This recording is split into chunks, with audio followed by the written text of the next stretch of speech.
Hi, welcome to Quiet Connection, a podcast dedicated to ending the stigma around postpartum mental health.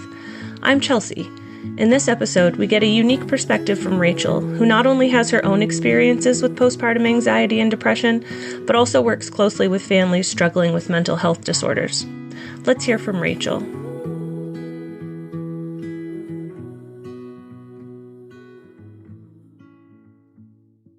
Hey, so today I'm talking to Rachel. Hi, Rachel. Hey, How are you? I'm doing good today. That's great. Well, How are thanks you? for I am doing okay. It's a mom day and I'm very tired. Hashtag mom life. Yes, I'm feeling tired too. I think the time change and this time of year is tough for me. Yeah, it's same. Same for me too. Well, let's just jump right into it. You want to tell us a little bit about yourself? Sure. My name's Rachel. I'm a mother of one. She's 21 now, which Which is is crazy. crazy. Yes. But I did struggle with the end of my pregnancy with her and that those postpartum times. So I thought it'd be neat to tell my story. But yeah, I I'm not originally from Vermont. I'm originally from Pennsylvania, and I moved around a bunch growing up and landed here in Vermont when I was in my 20s and just kind of stuck around. I moved away a couple different times, Massachusetts and North Carolina, just for little blurbs for the boyfriend. But those things shift and change. But yeah, Mhm. I'm happy here in Vermont, and my daughter is doing pretty good, and I'm super proud of her. And she struggles with anxiety, so it's interesting with someone who has some little bit of anxious tendencies supporting somebody else who is anxious. when when they're anxious, you feed off of each other, and it's a little nutty. But Yeah. you just use your tools, right? Use your tools, use your toolbox. What were you like before you became a parent? Pretty outgoing and social. I like to do things, have people over. I would have these. Just I don't know. So I'm a middle daughter of three, and I'm definitely the typical middle child. Um, where I try to help everyone get along and smooth things over when they're rough, and all those typical middle child things. So I did a lot of things with my sisters, and my mother. Challenging relationship with her. Many mother daughter relationships can be challenging, but definitely challenging. But there's tough times and easier times, but it's easier lately. So That's good. yeah. That's good. What do you like about being a mom? I think I'm always learning. Like I keep telling people that I work with and that I'm friends with that, although my child is 21 and you think parenting is really done, it's not. And I'm continuing to practice being that parent I want to be. Like, what parent do I want to be, and what feels good? And um whenever something doesn't feel good, I'm like, how would I do that differently? Like that I call it the parent fail moment or the mom fail moment. Like, I didn't handle that well. and I'm pretty open about, oh, that sucked. And I do enjoy watching children grow, especially my daughter, and when she's learning new things. Like, she's just got a part-time job and she's going to school part-time and she hasn't quite got her license yet. So, it's just kind of like balancing the whole, come on, get your license, to how can I help you, and should we practice, and Mhm. supporting. But it's that the expectations always get in your way, though. It's you have these expectations or hopes for your child, and the natural next steps. Okay, next you'll do this, and next you'll do this, and when they don't do it, you're like, oh, okay, maybe next they don't do that. So, like, get a job and get your license, and go to school and all that. But it's been Never pretty neat watching her grow into an adult, and you definitely hear certain things about certain traits about yourself that come out in your child. And sometimes it's good. And sometimes it's, oh man, what did I do? Things for me to look forward to. So your daughter's 21 now, so we're going to have to go back in time a little bit. Mm-hmm. But what were those first few days like when you brought her home from the hospital and were just kind of thrown into momming it? Yeah. It was really, I think the biggest challenge was breastfeeding. Just that whole trying to breastfeed, learning the right latch and support around that. And I did have a home health nurse, which was lovely. And she was super supportive and we got that started. But the first couple of days, I just didn't feel like I was producing enough milk and nourishing my child enough. And was she getting enough? And the whole schedules of really not sleeping. Nap when your child naps, but you're also thinking about all those things that need to get done, the dishes and cleaning up, and I should probably shower and all those things. So it was a little, at first it was okay, but as time went and the anxieties around, is my child getting enough nourishment, really kind of resonated. Just it really started to weigh me down, probably into a week of that was going to be my next question. yeah. When did you start to notice that things might be trending towards I'm not feeling so great? Yeah. It was probably like a week into it. So it was okay. Yeah. I had some support. My partner, which was not my husband at the time, but we did later marry, he was supportive. Kind of like a typical dad, I don't know what to do. Like, how can I help? I'm not sure what to do. And, he just allowed me to nap, and which I didn't always use productively. Sometimes it was crying. Yeah. Sometimes you need to do that. Yeah. Sometimes the crying is more soothing than the nap is. Yeah, definitely. So you had mentioned feelings of depression. Mm-hmm. It also sounds like you were having some pretty big feelings of anxiety. Did you notice these things in yourself becoming a bigger problem, or did it take somebody else having to bring it to your attention for you to really be like, something's up here? Probably a little bit of both. Like, I definitely noticed it in myself. And then my partner just was like, "What's going on?" And just kind of chopped it up to the baby blues. And, it definitely was like he mentioning it. And I just was like, I just don't know how to like move forward. And I would call my home health person. I even called like the person on call. And that was the worst person, whoever they hired. I don't remember her name. She was not very helpful and supportive, because I was like, I'm really worried that my child's not getting enough milk. Like, can I kind of supplement and get some formula and do breast milk and formula? What can I do here? And she was just really cold about it. She's, well, if you made a commitment to breastfeed, then you need to follow through. Right.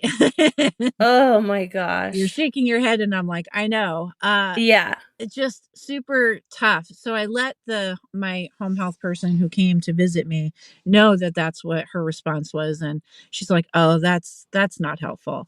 I'm so sorry that happened. And, if you really feel like she's not getting enough, definitely give her some formula, see how that goes, but pump, give her formula and pump, and then see how much you're producing. Cause I really had a hard time pumping too, because I was so busy trying to keep up with feeding her, that like, is she getting enough? And then, I'm like, just trying to balance the pumping and the feeding was nutty.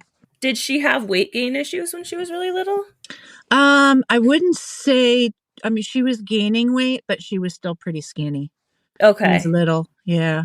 She was a little peanut. Yeah, she wasn't even 7 pounds when she was born. And she Oh did my the goodness. natural lose weight at first, and then she gained, and the doctors kept an eye on it. And we went to our appointments, and, they're like, no, she's fine, Rachel. Reassuring you, Yep. which is good.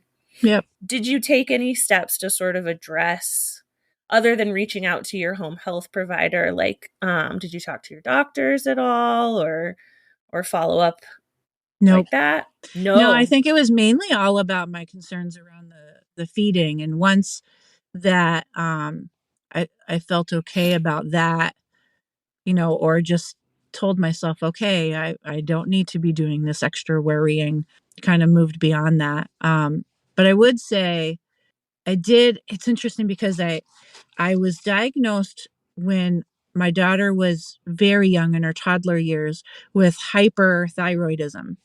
Okay. So, and they did say that that kind of follows hormonal phases. So after having a child would fit into that. So, and there's definitely, I don't know if you know anything about hyperthyroidism. I'm hypo now. It flopped because of menopause. Menopause is lovely. Fun. We'll have another podcast about menopause. Um, so with the hormonal changes with the hyperthyroidism, it you have heart palpitations. There is some anxiousness, some revved up feelings. So, there was definitely things. I've always been kind of active all through high school. I played some sort of sport. Younger years, I figure skated, did a lot of sports. Wasn't particularly amazing at anything, but pretty good at most things. But yeah, I think it was just noticing my body and that anxious revved up feeling that with the thyroid thing. That's when I really noticed, all right, this couple years now that I've been not feeling so great and just kind of living with it. And I would talk to doctors about, different things, but I don't know, there's something in me that's just like, all right, brush off and move on. I didn't feel like I was needing anything extra to support with that. Yeah, there was a time where I did try some antidepressants because I was feeling extra.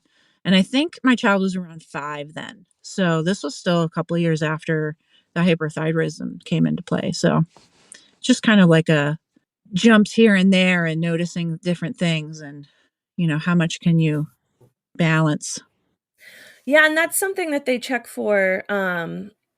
So similarly, when you go in for your 6 to 8 week postpartum visit, if you're experiencing those symptoms of anxiety, they'll check for hyperthyroidism because it can really have a lot of the same symptoms Mm-hmm. with, like you said, with the heart palpitations and sometimes feeling nauseous and sweaty and dizzy and anxious. And so that's interesting that you found out later that Yeah. that might have been contributing Mm-hmm. to that.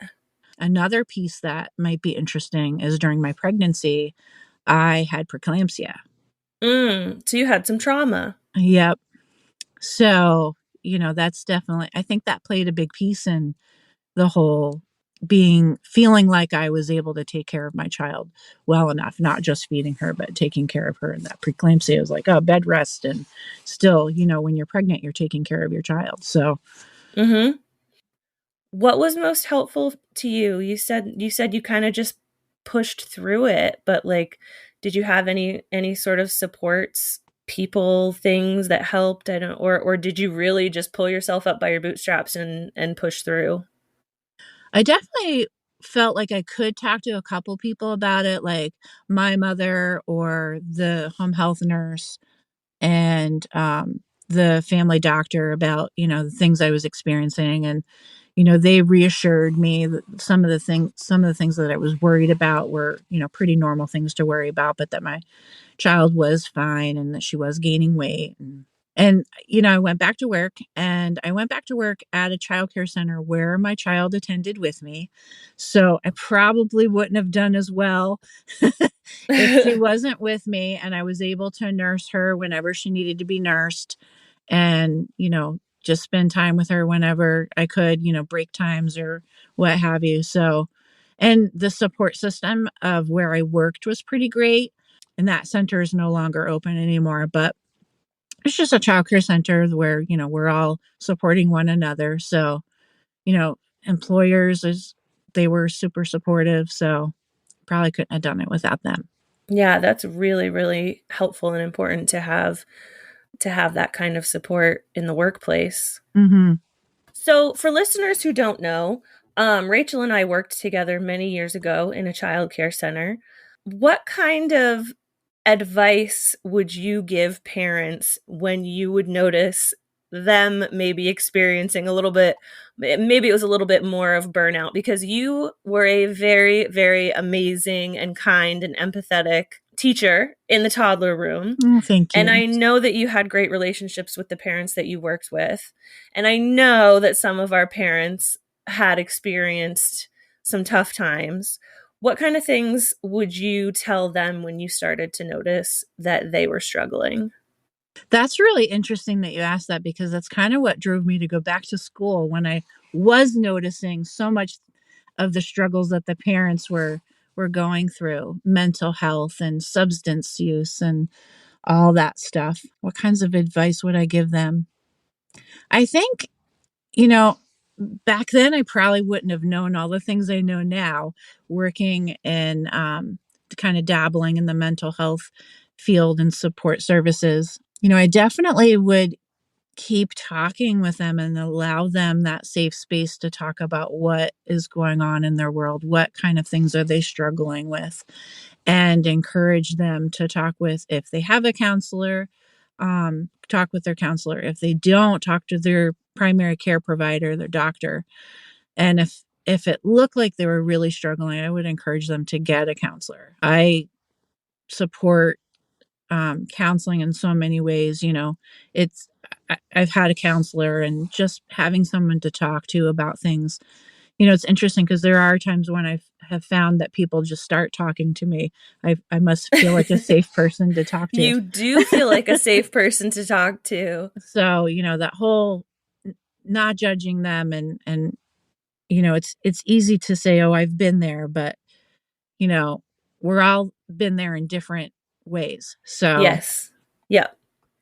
I like to say, in a lot of situations, but especially as new moms, that we're all in the same storm, but we're in different boats. yep. In the job that you're in now, do you notice a lot of the families that you're working with struggling with mental health disorders? Yes. Yes. Does that seem to be the main clientele? Yes. So it is not an uncommon thing. Not at all. Yeah. No. And do you notice that it's hard for mom or even dad to admit that maybe there's a mental health issue going on? That's a good question. I think most of the families that I work with right now, the parents are either in counseling and they recognize their mental health struggles, or they know they need to find a counselor, and my job would be to connect them and support them with their search. So, I think that's what has been hardest, for a lot of the families that I've been talking to, is taking that step to ask for help. mhm, Which it's great that the population that you're working with, and maybe it's just because of the nature of your job, but that they are seeking help. But I think it's hard for a lot of people to take that step to admit, like, something's not right, mhm. and I need support. I can't do this on my own. Yeah. I think the stigma of mental health has gotten better. It's funny because the for school, we did a big group project, was part of our graduate program, and my group, it's tough doing group projects, but our group did the topic of the stigma of mental health and trauma, and how trauma relates to that.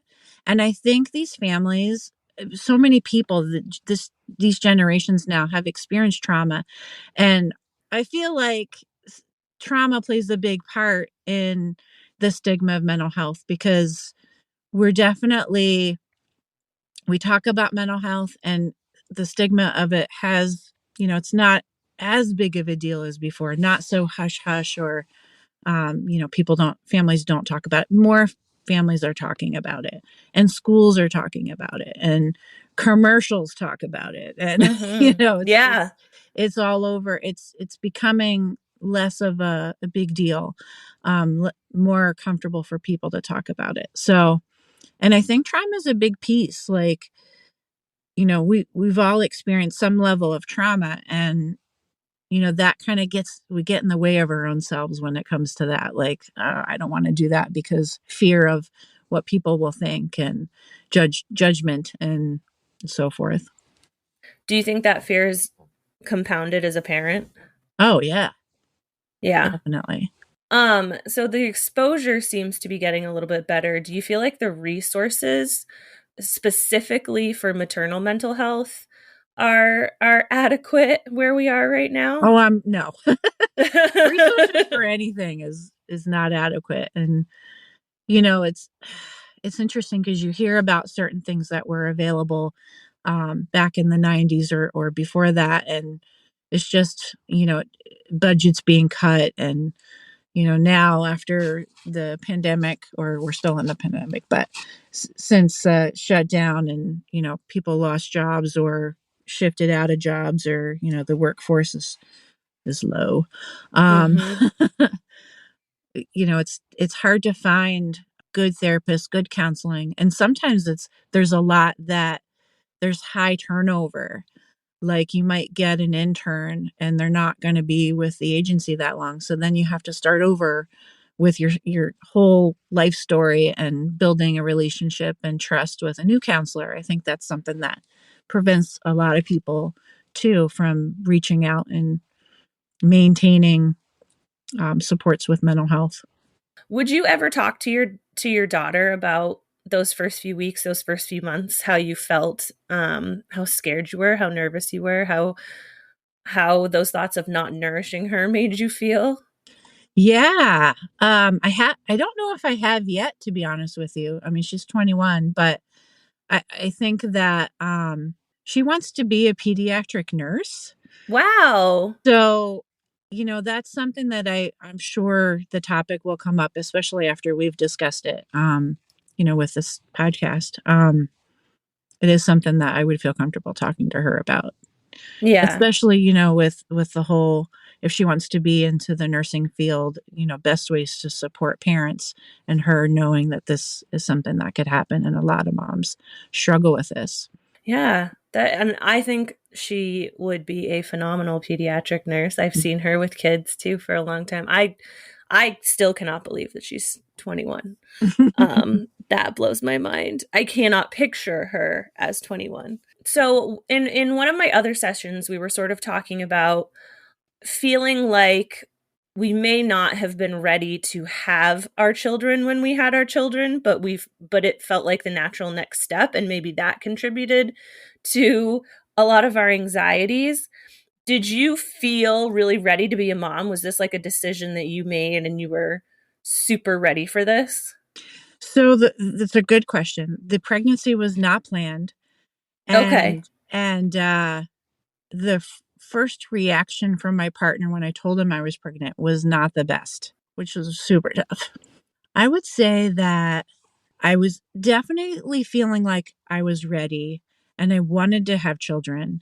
It was tough because my partner and I were having these discussions. Okay, I want to be a mom. I was 30 when I got pregnant, 31 when I gave birth.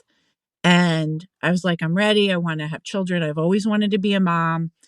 And, I'm 30 now, like, it's time. And so, Yeah. like, I definitely felt like I was ready. And then when I've got his reaction, he was like, "No, I didn't want to have any more children." And I'm like, "Crap." So, so it took some time to work through that. And we talked, and, we got to the point where it was okay and it worked out fine. But it was definitely tough. Those, like, the beginning of the pregnancy was tough. And then we worked through it and decided that we're going to be a couple and, try our best at this. And, you know, I did feel like I was ready, but like I said, there's times in the first, couple weeks where you're just trying to manage this. And like, you don't sleep a lot and you hear it, but you don't really know it till you experience it, right? Mhm. What do you think your daughter's opinions on having kids is? Do you know what her opinion is? She has talked about wanting to. She's the part of me that she's characteristic traits is the opinions about things, and Mhm. expressing them sometimes, like, oh, they shouldn't be having children at such age, or they're not in a place Mhm. that they should. I think, and I've always talked about, you have children when you have children, and you can't really wait for everything to fall into place because, who really has it all together when they have children, financially, Mm-hmm. emotionally, professionally.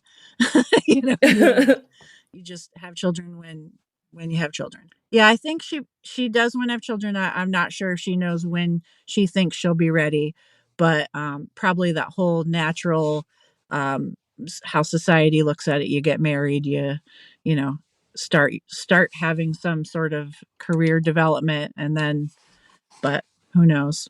Who knows? It's just been on my mind a little bit because it feels like even my generation, but especially her generation, are choosing more and more to not have kids. Mm-hmm. And it's a really it's an interesting thought process for me because the generation after mine, and or I guess before mine, and back and back and back, it was an expectation. You found a partner, you had a child, you Mm-hmm. had a good job, or you stayed at home with your kid, and that was just what you did. But now there's this whole shift, and it's like, I kind of like not having that responsibility, and less people are choosing to have kids. So I was just kind of curious Yeah, how it's she felt about interesting it. being a parent of a child who is, talking about having children or not having children, especially now with the raised awareness of the LGBTQ plus. My daughter identifies somewhere in that realm, and me, I'm just like, oh no, what does this mean? Am I going to be able to be a grandparent? And I can't like put that upon her, but I'm like, so do you think you want to have kids? Am I going to be able to be a grandparent?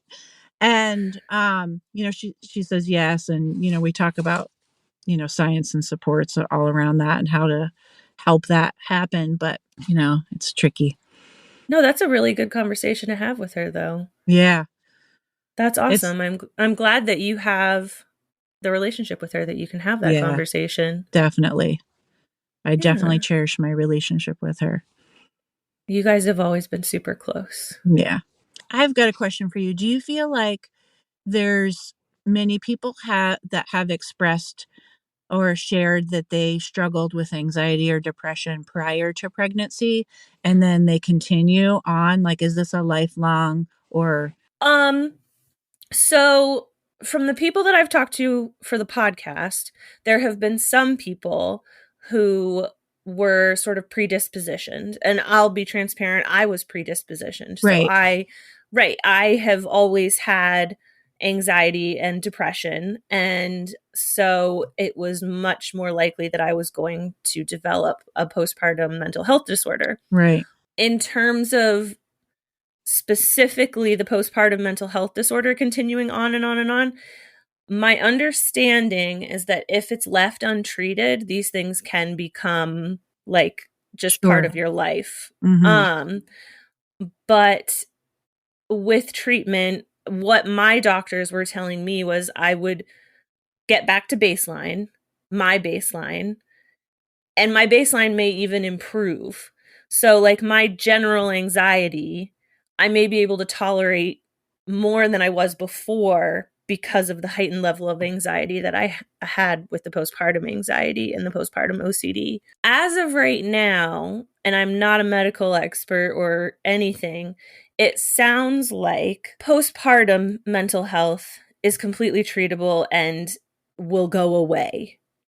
But if you are predispositioned to mental health disorders, that's something that you likely will be living with for your life. Right.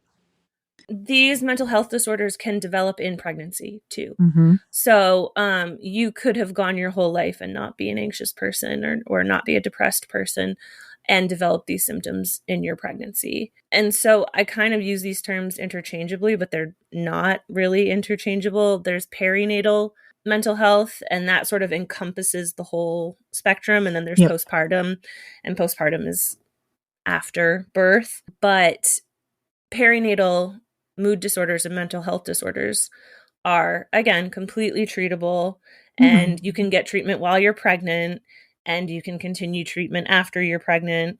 using the disclaimer again that I am not a medical professional. These are just things that I've learned through my experiences with mental health. But yeah, the thing that I'm trying to drive home, especially with people telling these stories, is that there is another side. There's another side, and you can get to the other side. Right. And everyone that I've been talking to has gotten to the other side. And that's so important to know. And the destination, there is no set point. It's not like a lot of people talk about the magic 6-month mark and like, oh, at 6 months, your hormones are going to level out. You're going to feel so much better. It's baloney. For some people, that's true. But for other people, that is absolutely not true. And that's okay. But we have to hear it from each other that it's okay to feel the things that we felt, and we won't feel them forever. Right. Yeah. Yep. That's so true. And for you, luckily, you soldiered through and you fed your baby and she was healthy and you got through it. Absolutely. Thank you so much, Rachel. It was really interesting to get your perspective as a professional and as a parent. And I just appreciate you sharing your story with us. Absolutely. Thanks again for inviting me, and hopefully we'll spread the word and help people through this tough time. Thanks again to Rachel for joining us and sharing her story. If you'd like to follow along with us on Quiet Connection, you can find us on Facebook, Instagram, and TikTok at Quiet Connection or at Quiet Connection Podcast. You can find us on all your major podcast platforms like Spotify, iHeartRadio, Google Podcast, Amazon, iTunes, and more. Join us next time where another story is told and you realize you are not alone. I see you.